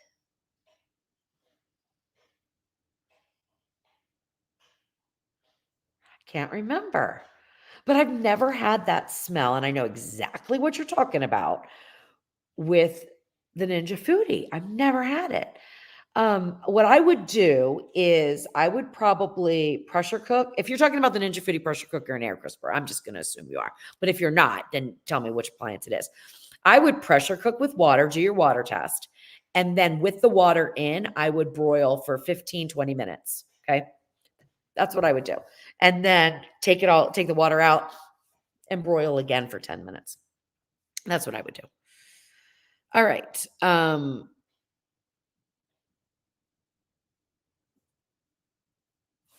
All right, let's see here.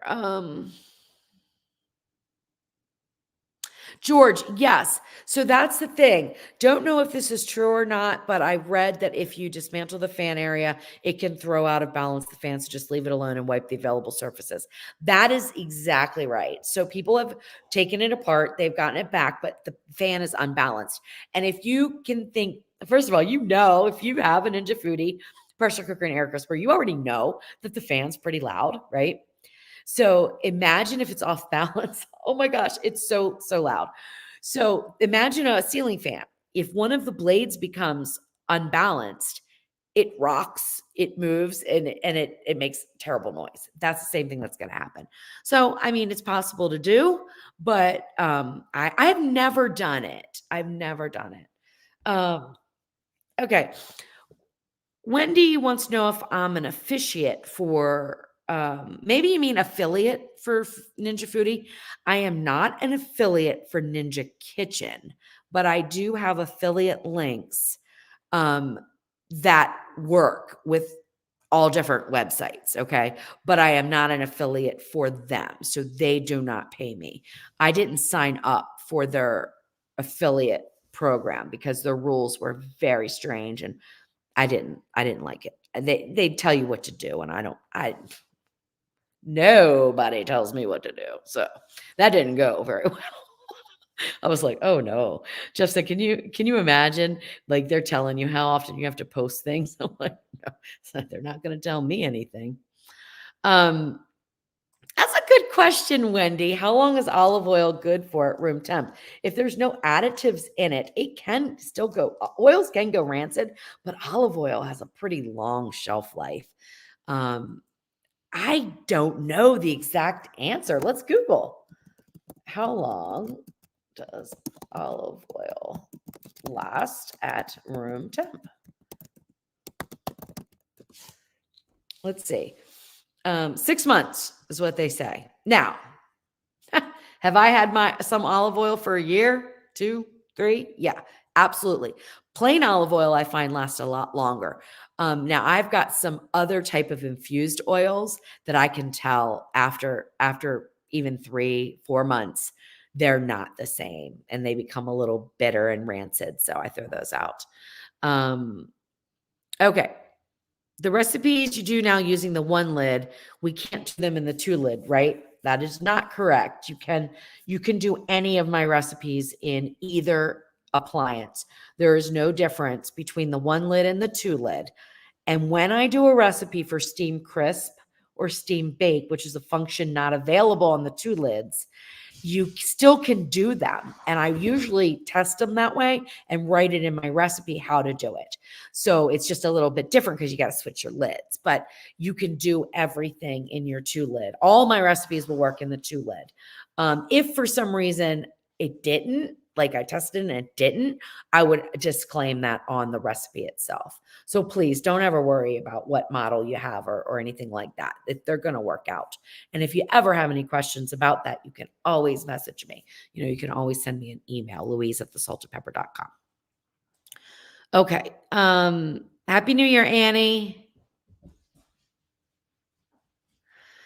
Zena wants to know if I'm planning on visiting Melbourne.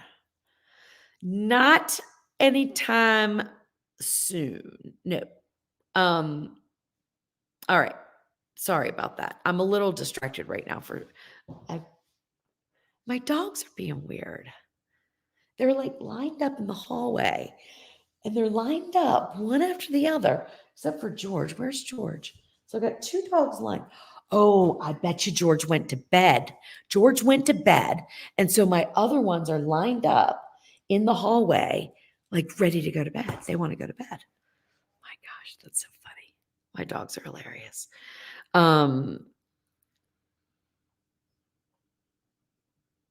Okay, Annie, yes, I have a no yeast bread on my website. You can make they're kind of like quick breads, but I made mine with potatoes. And so the texture was like a sandwich bread. So, I mean, they're different. You're not going to get the same texture, same thing. But the one that I made that is a no yeast spread on my website, it's really, really good. The best one I've ever found. Okay. Because some taste like cardboard, some crumble. This one was really good. All right. Let's see. I'm going to keep going down.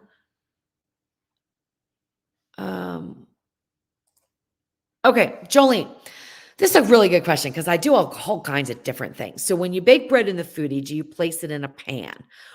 The thing with the foodie, both the 8-quart and the 6.5-quart, is I find if you put it in a pan, it rises too much and it hits the coil at the top and it burns, or it creates this little circle thing on the top of your bread, which I don't want that. How am I going to take a picture?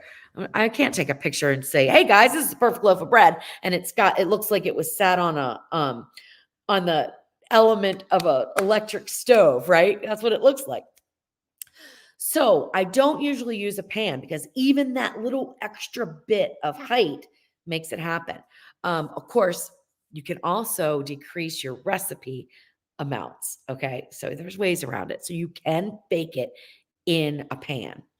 But I also find that it doesn't get as brown on the outside and on the bottom, especially. So if I'm making just a bread bowl, like just a bowl that I want, like a regular yeast risen bread bowl that I want it to be crunchy all over and then nice and light and airy in the center, I usually use parchment paper in the basket.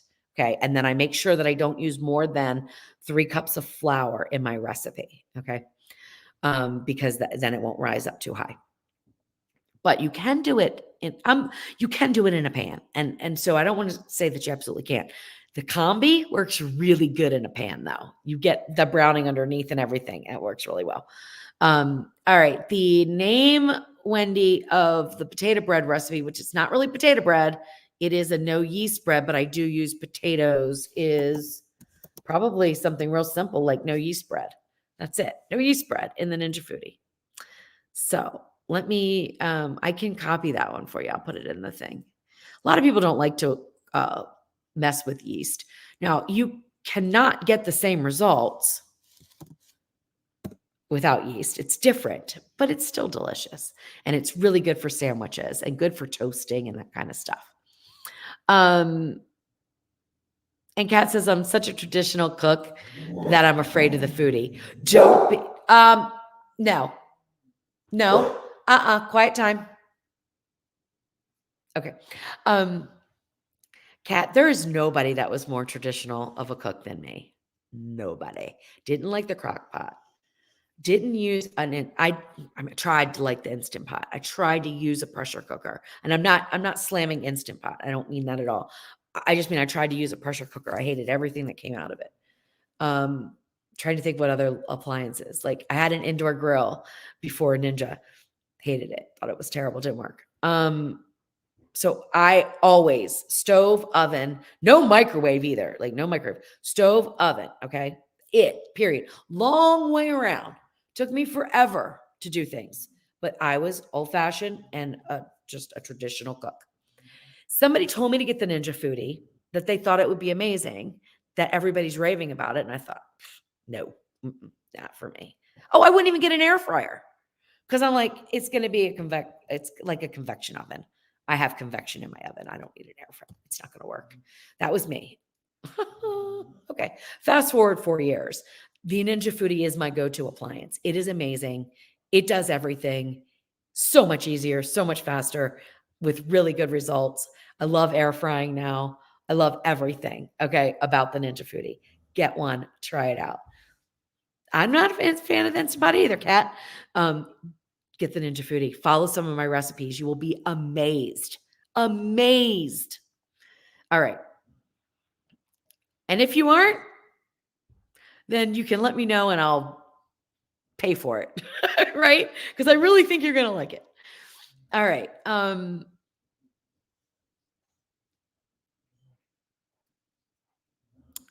right, let's see. Is it normal for the 8-quart smart lid? Is what normal? So I think I'm missing a piece. Either I missed part of the message or something like that. So I think I missed something here. But anyway, Jolene said she, okay. Jolene says I survived on my foodie while I was moving for 2 months and didn't starve. Yep. Well, I haven't had an oven here at home in 3 years.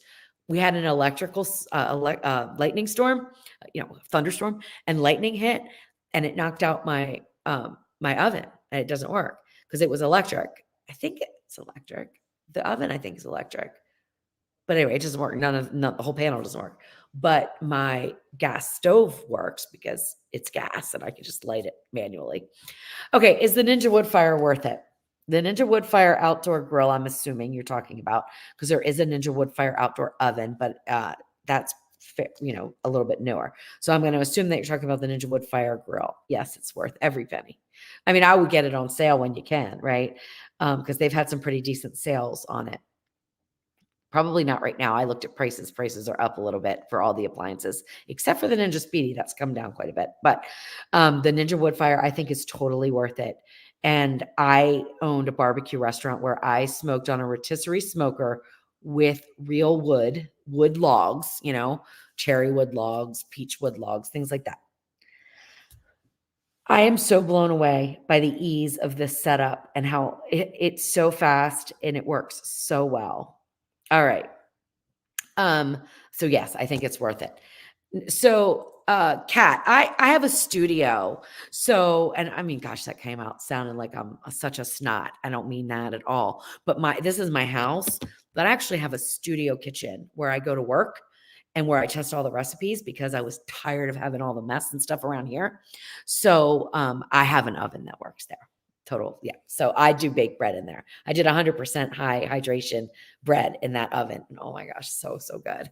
But I think the Ninja Combi is almost better than my oven if I can keep the loaves small enough, right? Because it's a small thing. But because of the steam, and this would be the same with the Ninja Foodi Steam Crisp. So Kat, if you get one, get a Ninja Foodi Steam Crisp. Get one of the OL series. Get one that does that because you'll really be amazed at what it does for the bread. I mean, we all know if you've made bread before, adding water, adding steam to the oven helps with the rise, helps keep the crust. I got distracted again because my dog is at the window out there. Anyway, I'm not going to go down this long thing because there's another question I want to get to, and I really need to sign off now because my dogs are like, "What are you doing?" I lost my total train of thought. Cat, it depends on. She's asking what model. Okay, I'm sorry, I'm all over the place. Starting to answer a question, then I get distracted. Can you give me a model number of which one to get? If you are short, 5'3", 5'2", or below, you want a 6.5 quart for a standard countertop. You know, if you have a standard countertop where you're going to put it, you're going to want a 6.5 quart because the 8 quart's just a little too tall for us little shorties. And I think the OL 501 is great. And you can get them so inexpensive now, 6.5 quarts. The only thing that it's going to come with a crisping plate instead of a crisping basket. I think it's worth investing in the crisping basket as an add-on accessory. That's the one I would get for you. Or if you have a bigger family, you cook more and you're taller, you can get the 8 quart, which would be the OL 601.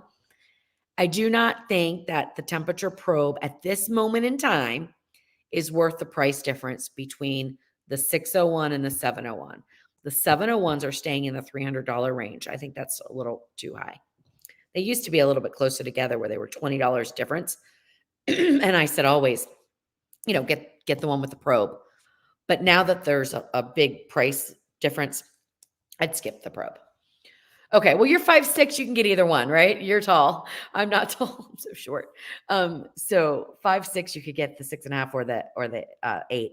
And I would probably go with the OL 501 or 601, unless money's not even an issue. If it doesn't matter and you want all the bells and whistles, then go with the 701. They're all wonderful. Somebody asked me a question I wanted to get to. Okay. Somebody asking, you asked about the XL, but did somebody ask about the Pro? Okay. So with the XL, we're talking about the outdoor Woodfire Grill, I think, because it's the same person that asked me about that before. So is the XL grill better? We're still going to be talking about the XL version of the Woodfire Pro. There's 3 different styles that I know of. The regular one, okay? The XL Pro, I think it's called XL Pro, which is the same size as the regular one. Wait a minute. Maybe it's the XL Pro that's the big one. Maybe there's the Ninja Woodfire Pro. Gosh, they couldn't even be more confusing with this. Let me look it up so I don't tell you wrong. Ninja Kitchen. Because there's 3 of them and they're all a little different. And I recommend either the low end or the high end, but not the middle end, unless you just have to have the thermometer. So let me see if I can find this. Ninja's website is like one of the worst websites. Okay, what does it say here? Okay, there's the Ninja Woodfire Outdoor Grill. That's the plain one. It's a smaller version. It doesn't have a built-in thermometer. That you can find, I mean, I've found them under $200 over the holidays. Ninja's showing $369 right now. I think that's a little high. The Ninja Woodfire Pro Outdoor Grill and Smoker with built-in thermometer is the same size as the other one, but it has the built-in thermometer. That one's $400. I'd skip that one.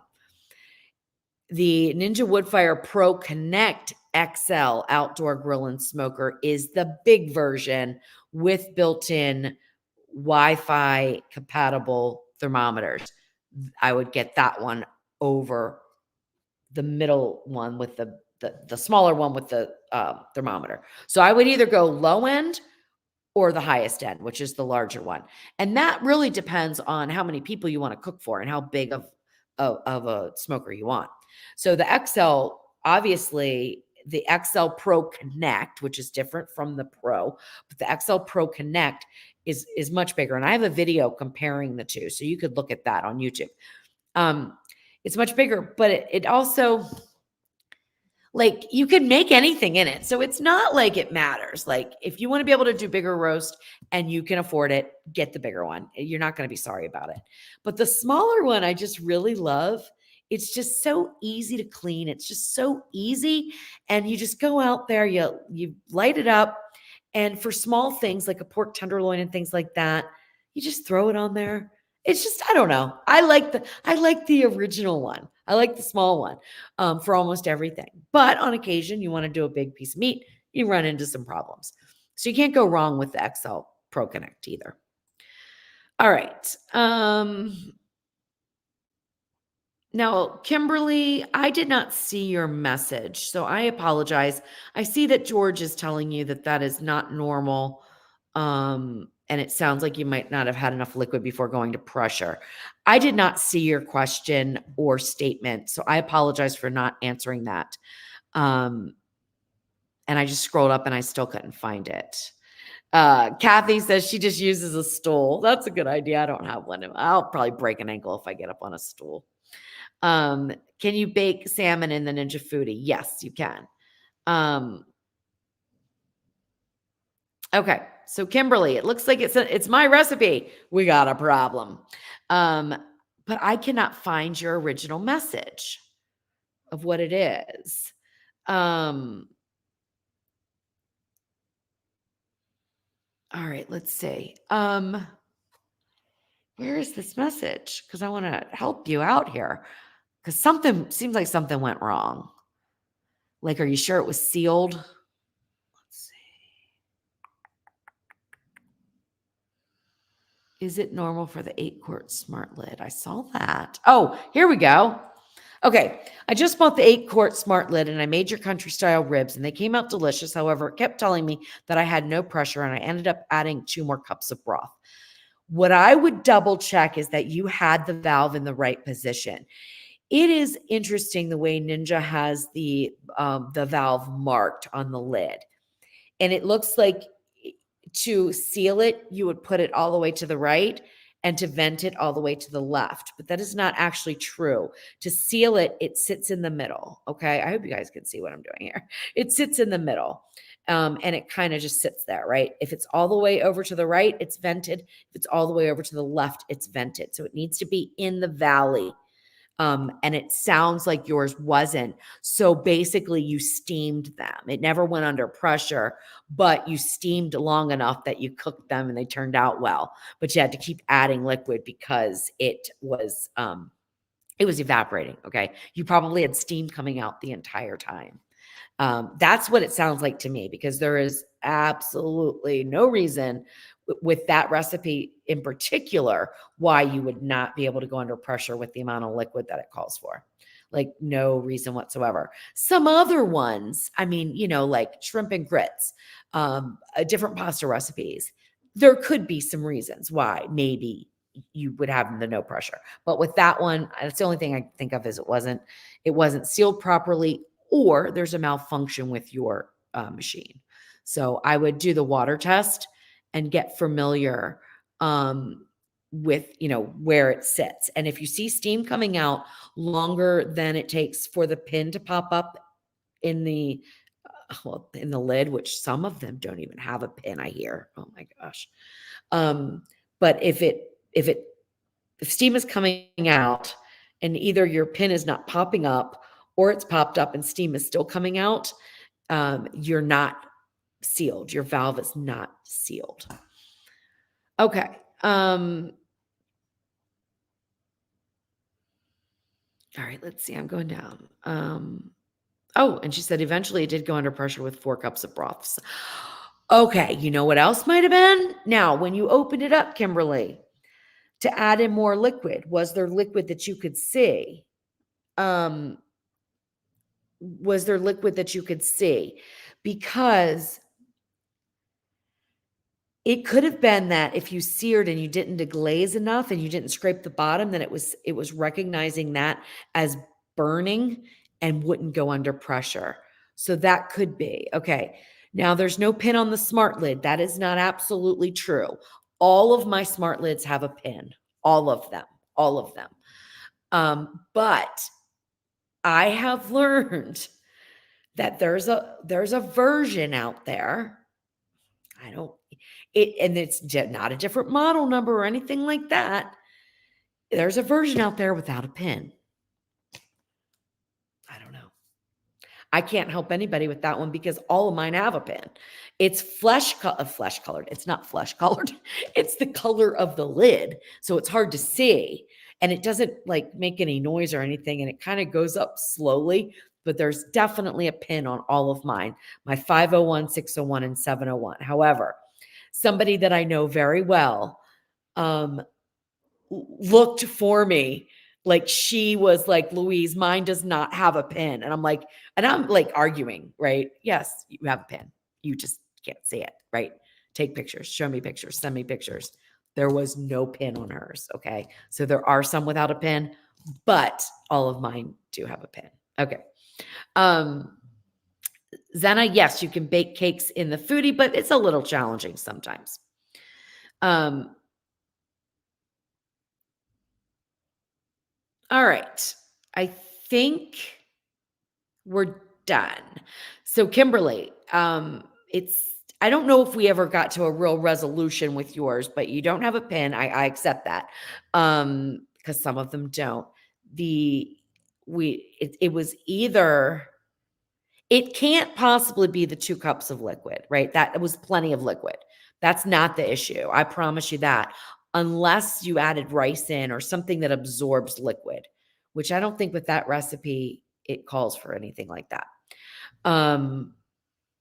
So it's either something was stuck on the bottom or it wasn't sealed. And look, it could have been not sealed, right? Where steam was coming out.